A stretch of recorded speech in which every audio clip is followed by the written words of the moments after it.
All right, everyone, welcome back into another fantasy football video. In this video, we're going to be covering my favorite sleeper picks for your fantasy football drafts. Let's go in and get into it. So I'm going to start this video with my favorite sleeper from last year, and he's still going to be a sleeper this year. I actually really do not get his ADP this year, more so compared to last year. Last year, I could kind of theoretically think why people were maybe passing up on Tucker Kraft. He is my favorite sleeper again this year. Okay, last year I could kind of see it make sense. He was a little bit banged up to start the offseason. He had like I believe it was a bicep injury. Weren't too worried about that throughout the whole season. They still had Luke Musgrave there, who, as a Packers fan, I'm like, no, Tucker Kraft is clearly the tight end we want to be targeting. Luke Musgrave is just not all that good. And this was something that I was really just begging people to do last year, is just draft Tucker Kraft at the end of your best ball drafts. It wasn't even risky at that point. Now, this Green Bay Packers situation does really remind me a lot of the Baltimore Ravens tight end situation, where they actually picked Hayden Hurst first, the Baltimore Ravens did, and then it was pretty clear that, basically Mark Andrews was the tight end that they wanted to get to, and that's basically the exact same thing that's happened here with the Green Bay Packers, where Luke Musgrave was drafted before Tucker Kraft, and that's really why we saw Luke Musgrave get more work in his rookie year over Tucker Kraft, which to me was always a head scratcher. And then in year two, we actually saw Tucker Kraft really break out and end up as a top 10 tight end, which was what I was telling you guys would happen the whole year. Now, I'm just going to use AI's overview with Google to talk about this. It's just kind of summarizing everything that I'm going to talk about here already. So one of the biggest key features about, getting to Tucker Kraft is the fact that Matt LaFleur has already come out of his way to say that they need to feature Tucker Kraft more in the offense. Okay, I wouldn't be surprised if, honestly, and maybe some people are going to hate this take, maybe some other people are going to see exactly what I'm saying. He's like George Kittle 2.0. He really is, okay? Especially when you see him in the passing game, where I'm not saying the offense necessarily needs to flow through him, but he was their best offensive passing weapon last year. And I think Matt LaFleur kind of realized that. And that's why you see him constantly praising him from what he did last year, but also saying that he needs to get the football more. They need to feature him more in the offense. And so I just want to pull up kind of the average draft position for the tight end. So Brock Bowers 1, Trey McBride, George Kittle. I think I'm fine with those top three. I really get why those top three are going there. But I think, honestly, from there, you could just slot in Tucker Kraft in with that whole group. And you guys might be hating that take. That's fine with me. The point is that I'm making here is he's just simply going too late. He could end up as the fourth tight end. And I don't think that would really shock anyone, again, given how good he looked on film last year. Sam Laporta without, Ben Johnson there, maybe he's not as involved. I always thought like his rookie year, his stats were a little bit inflated because of, design plays for him in that offense due to Ben Johnson. He's definitely going a little bit too high to me.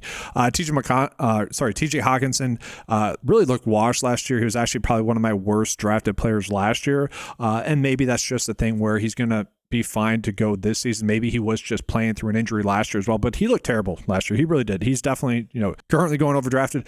Travis Kelce looked pretty washed last year as well. Maybe you just worry about him, being productive throughout the regular season. They might try to, keep him going for the playoffs, keep him fresh throughout the playoffs. Jonnu Smith, he might be traded, guys. Like that, there's rumors there. And the worry with him is they were having to get him the football. Like they didn't want to. Like the offense was kind of running through him at some points last year. And we have seen him. He's a proven commodity in this league. That was definitely an outlier season for him. Evan Ingram's had several seasons now where he hasn't been all productive. He's really only had like 2 good seasons in the NFL. And that was a little bit of necessity there for the Jacksonville Jaguars. And now you get him in Denver. I worry about that. I would have been surprised, or I wouldn't have been surprised if he had retired this offseason. Mark Andrews, we have concerns about him and his role there with Baltimore. There's at times last year where people are thinking it was going to be Isaiah Likely there. And then we get into like some rookies. Maybe the rookies finish better. I don't want to buy into that. But then we get into Tucker Kraft. Like, you guys see where I'm coming from, where if you were to slot him up to Sam Laporta territory, you could easily find yourself doing that. Talent-wise, it makes sense. Offensively, it makes sense. Like, he's going to be in a very potent offense, a very good offense. And if he continues to be the top passing weapon in that offense like he was all of last year, then that's going to be pretty darn awesome. And I know some people are going to say, well, that's, cherry picking a little bit because throughout the season he might have been, but per week, some weeks it was Jaden Reed, some weeks it was Dontavian Wicks, some weeks it was Christian Watson, some weeks it was Romeo Doubs. Sure, yes. But at the same point, he is still going to be involved in the offense. And if we just take a peek at his snaps from last year, we do got to remember a little bit that the second and third game of the season, obviously that was much more of a run-heavy approach with Jordan Love being injured through those 2 games. And then we saw Jordan Love come back against Minnesota, and that's when Tucker Kraft really started to take off a little bit. Now, I will say I do wish that Matt LaFleur had gotten him involved a little bit more throughout the season. It really seemed like he was going to take off and just be a dominant force, and then it kind of stalled out for a little bit there. But through and throughout the season, he was top 7 in terms of tight end route share, top 10 in terms of overall fantasy production as well at the tight end position. So again, if he takes another step further and maybe some of those veteran tight ends take a step back, it's really not hard to imagine him finishing as a top 5 tight end. And just where he's currently going drafted, he's like the last of the easy starting tight ends that you can pick, and he's going at a below his floor ADP right now, and so it's very easy to pick him. He's an easy sleeper pick to call out. And then I actually want to stick with another tight end that's currently basically going undrafted, and it's very much a head scratcher to me. That's going to be tight end Tyler Higbee. So I do want to call it that, in the middle of the season 2 years ago, Tyler Higbee ended up signing a contract extension, early on in that season in 2023 in September. He ended up signing the contract extension, okay, and then he ends up getting injured, later on in that season as well, to the point where we didn't see him play that much last year. Okay, we only saw him at the tail end of the season last year where he got worked in on his first game back, didn't do much, and then his second game back as well, really didn't do much in those 2 games. And we saw against Seattle, he had 5 receptions, 7 targets, and a touchdown. Okay, and then in the wild card playoffs, he ended up with 5 receptions, 5 targets, and then 58 receiving yards. And then against the Eagles as well, 7 receptions, 10 targets, and a touchdown there as well. So he seemed to be someone that was fully back at the tail end of the season last year. And sure, if we go ahead and take a peek at kind of his season by season tight end finishing position, you might say, well, this is not a pick that we need to go out of our way to target. And that could be true. Don't get me wrong there. But at the end of the day, we are probably going to get a tight end that's going to finish right around tight end top 15. And we're getting him as tight end 30 as it currently sits right now, which to me is insane value. And that's a value pick that we should be going out of our way to target. This offense did seem like it really missed Tyler Higbee last year, which is something that I want to found myself saying if last year did not occur. And guys, in some scenarios, I've actually seen the rookie tight end Terrence Ferguson go before him, which to me, again, is just a head scratcher. Sean McVay really rarely does trust rookies to be an offensive weapon for him. It's a very schematic system. And so I just doubt that we're going to see a rookie tight end really step up this year. And so to me, Tyler Higbee becomes one of the easiest late round tight end picks. And part of that is the fact that I have found myself in the late round of best ball drafts specifically needing a tight end. Typically speaking, I will wait to draft Tucker Kraft in a bunch of situations. I'm definitely going to be overweight on him. And then I'm like, all right, I need another tight end. Okay. Then I'm like, Tyler Higbee fits that mold pretty well. Now I will mention another one. Tyler Conklin for the LA Chargers to me is their kind of clear-cut starting tight end. If you look at what he did for the Jets, he was pretty darn solid as a tight end contributor. I'd be fine getting to him as well as a late round tight end pick as well. But to me, the 2 easy picks are Tucker Kraft, Tyler Higbee. I will toss in another one, Zach Ertz. I don't mind at his current ADP as well. Now, the next sleeper I want to get into is actually going to be the Denver Broncos receiver number 2, who's actually currently going undrafted a bunch. He's actually going as the 4th receiver drafted for the Denver Broncos, and that's going to be Devon Valet. This to me is very much a head scratcher. I just think it's an oversight for a lot of people. Right now, people are still drafting a lot of rookies vastly too early. And I think we are seeing that happen with the Denver Broncos as well. People are drafting Marvin Mims as well, hoping that he takes the next step. They're probably trying to chase an upside that may not be there. Now, Marvin Mims had some big games, don't get me wrong. I kind of get the appeal there. I feel like he's going slightly overdrafted, but it's not a video about that. It's a video about players that are sleepers, players that are going undrafted or going underappreciated with their draft ADPs, and that's definitely Devon Valet, who's basically going undrafted. So I want to go ahead and show you guys his game log from last year. His game log was pretty solid. So if you remember last year, if you guys followed this channel at all, I was pretty much hyping up him a bunch throughout, preseason NFL DFS and throughout the whole season as well. Best ball draft wise, I was hyping up as well. And it seemed like it was instantly the best call I could come up with. I basically ended up saying he was going to be this year's Puka Nacua for that season, obviously. And I would argue that ended up being true in the sense that who is a rookie receiver that was going undrafted, that's going to be a player that we could end up starting in some of our best ball drafts. And if you look at it, guys, he had 1, 2, 3, 4, 5, 6, 7 games where he finished above 10 fantasy points. And this is just PPR scoring, not DraftKings scoring or underdog scoring. So likely you got at least half of those starts probably used with the last pick in your best ball drafts. That is pretty much, I'm self pat on the back there. I nailed that one. Okay, right?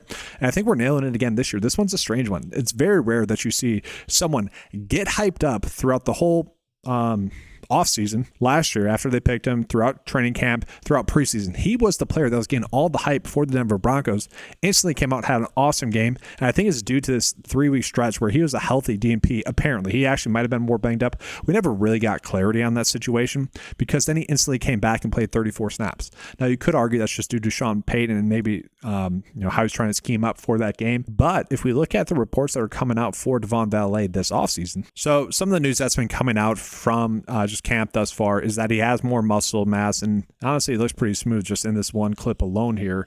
Just whatever. It's one training camp clip, but fun to call out there. And let's just actually take a peek at all the receivers that are being drafted before Devon Valet. So first and foremost, I already mentioned Marvin Mims is going before him.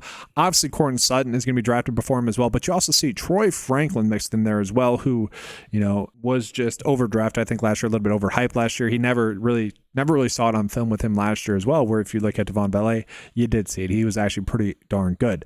And let's just go through it. You got Pat Bryant getting drafted before him as well, guys. And again, he is looking like he's going to be the receiver number 2, like he was last year. And we can get him as basically the last startable Denver Broncos receiver in best ball drafts. And the nice thing about it, Bo Nix is going pretty late. Courtland Sutton's going pretty late. This is offense that should be pretty good on paper. And then you can get the receiver number 2 at the end of your best ball draft and not really have to worry about it. So you can likely get the top scorer, obviously in the offense, Bo Nix, get their top offensive weapon in Courtland Sutton. Maybe you could potentially get RJ Harvey, looks like a starter, and then you can attach on Valet as like a last round pick. I mean, to me, that is stellar. That is awesome. Please be going out of your way to do that. And honestly, if it doesn't work out, the process is correct, because as it currently stands right now, all the other players that are basically being drafted above him are dart throws, are trying to get lucky for the most part. Like, let's talk about Troy Horton. Like, chances are he's not going to become a thing. Xavier for Tennessee, not going to become anything. Eric Luminor, not going to become anything. Andre Yoshivash, he had some moments last year, but in terms of like players that hold upside to actually have another season like he had last year, Devon Valet is an elite best ball draft pick. Then another sleeper for me is actually going to be Rico Dowdle for the Carolina Panthers. Throughout the whole year last year, I was kind of begging you guys to draft him as well in best ball drafts. I kind of thought he was clearly going to be the Dallas starter. Obviously, that ended up becoming true when he was able to rush for over 1,000 yards. Really ended up being a season-long winner and best ball draft winner for a lot of people last year. Now he goes to Carolina, where he's going to be matched up with Chuba Hubbard for the RB1 spot. Now, this is definitely one of those interesting spots where I think Chuba Hubbard is going too high, and I think Rico Dowdle is going too low. This actually reminds me a lot of the Raiders situation last year. Okay, so last year I kind of ended up calling out this similar thought process. So Zamir White last year was going as running back 21, pick 81. People are really drafting Zamir White, whereas Alexander Madison was going as running back 66, pick 212. And I'm like, these two are basically the exact same running back. There's a reason why they brought in Alexander Madison, even though they already had Zamir White. If you look at the Carolina situation, they have drafted a running back to be the replacement of Chuba Hubbard, and Chuba Hubbard is someone that has just kind of kept improving each and every week. And if you look at Rico as well last year, he kept improving every single week as well, to the point where I'm like, I compared Rico Dowdle to Chuba Hubbard a bunch. I'm like, these guys are the exact same running backs. And so I think strategically, it's a very smart move by the Carolina Panthers to bring in Rico there. So I just want to go ahead and kind of show you guys where Chuba Hubbard's currently being drafted. So I'm going to scroll down a little bit. So he's going as pick 53 overall, running back number 19, which I'm kind of okay with the thought process. Like, to me, I would rather just draft more known commodities or chase more upside.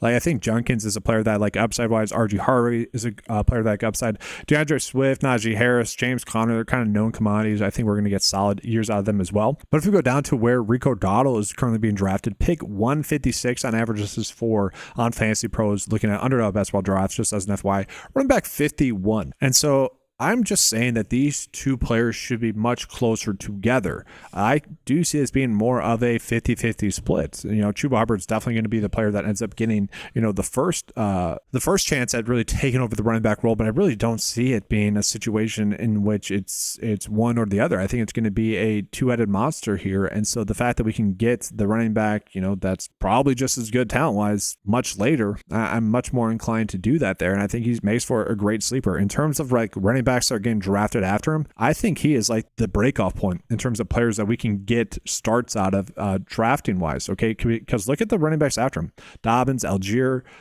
Sampson, Ford. Maybe Ford, but I doubt it. Allen, like all these other running backs are more like handcuffs, okay?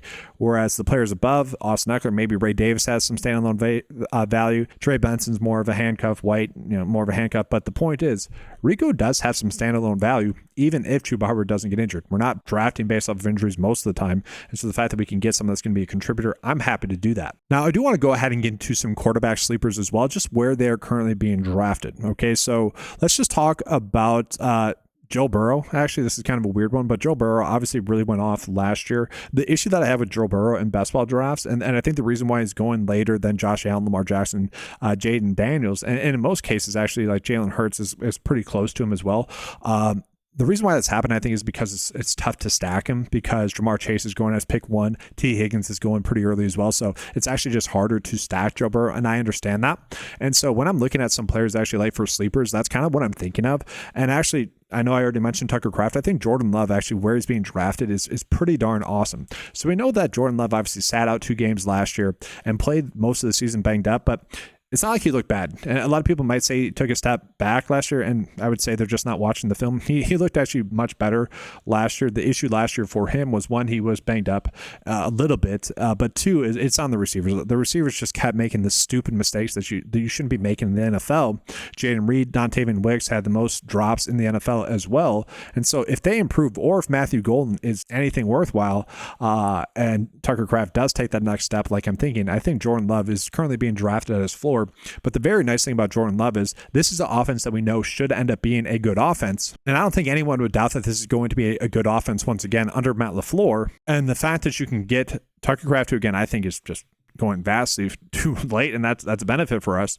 You could get Jaden Reed, you could get Matthew Golden, you could get all 4 of those players pretty easily in the same lineup together, and maybe this offense ends up being a little bit better than some people are expecting as well. But either way, you can stack Jordan Love pretty easily with any of his receivers. If you want to get to Dontavian Wicks, Romeo Doubs, or Christian Watson as well, who all could end up being contributors for the offense, you could do that as well. The thing with it is the Packers offense has been super easy to stack for the last 3 years now, and that's something to our benefit, to the point where they're being drafted at the floor, and it's very easy to get to them. Now, I do want to call it that last year, I was pretty clear in saying that I did expect Jordan Love to take a step back fantasy score-wise because they brought in Josh Jacobs. So that's why I thought Josh Jacobs last year was going vastly too late. It was one of the biggest head-scratchers to me. Like, you bring in a running back like Josh Jacobs so that Jordan Love doesn't have to be a freaking magician in the red zone, converting a bunch of 3rd and 4th downs in the red zone, scoring touchdowns. Like, that was the offense 2 years ago for the Packers. Obviously, that's not something that was sustainable, and so they needed to make a correction. That correction was bringing in Josh Jacobs, and that's why Josh Jacobs was so successful. Now, that being said, I think a lot of defenses are going to see that success that Josh Jacobs had and probably start to scheme towards that, okay? And so with that, I think we're going to see Jordan Love actually be a little bit more successful in the red zone. We're probably going to see that end up being more of a balance this year as well. 2 years ago, obviously too much passing in the red zone, too much of Jordan Love. Last year, a lot of Josh Jacobs. Because of that, it was a correction, and now I think we're going to see it bounce out. And now, although I do really love Jordan Love, another quarterback that's actually extremely easy to stack, that's going to probably be in a better offense, is Bryce Young. And I just want to call it, look at the discrepancy between Bryce Young, Michael Penix, for example, Caleb Williams, for example, Justin Fields. That's the ugliest one. We're going to talk about busts. Wow, Justin Fields going that high is pretty darn crazy to me, but Bryce Young is someone that stands out to me, guys. So going as quarterback 24, would it be surprising to see him end up as a top 15 quarterback? I don't want to say top 12, but top 15? I don't think so. And so I do think we're actually going to end up with a lot of starts out of Bryce Young. Now, yes, we all know that Bryce Young ended up having a very strange season last year where he got replaced by Andy Dalton for several weeks at the start of the season. Obviously, he had a terrible week 1 and week 2.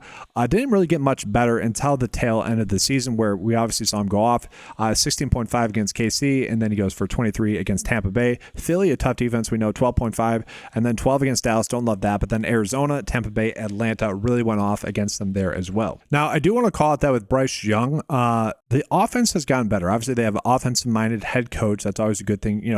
Coach and Dave Canales, that was, pretty highly regarded in terms of being a good offensive mind.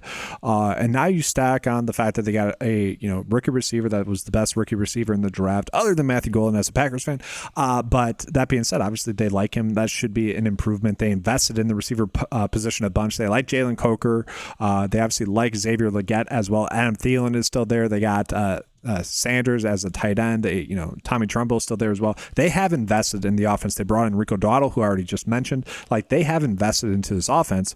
And so it wouldn't be surprising to see Bryce Young continue to take that next step. But the thing that we're really betting on with Bryce Young, and the thing that needs to be there, is this part. We need the rushing to be there. One of the things with Bryce Young is he looks good as a rushing quarterback. Like, he just needs to do that more. And we saw it happen more and more as the season progressed. So 7 rushes against Philly. We did like that. Only 29 yards, but then the thing is we need him to get like 3 rushing attempts per game. And if he ends up doing that, I think he's going to be successful. And I think that that's something that they're probably going to see in film, be like, all right, we need to rush the football with him a little bit more if he's truly going to be that, really franchise quarterback for us. And if you look at the film, I do think at the tail end of the season last year, and it's probably a poor comp, but it's also an easy comp, like compare him against Caleb Williams just because of the trade nature, right?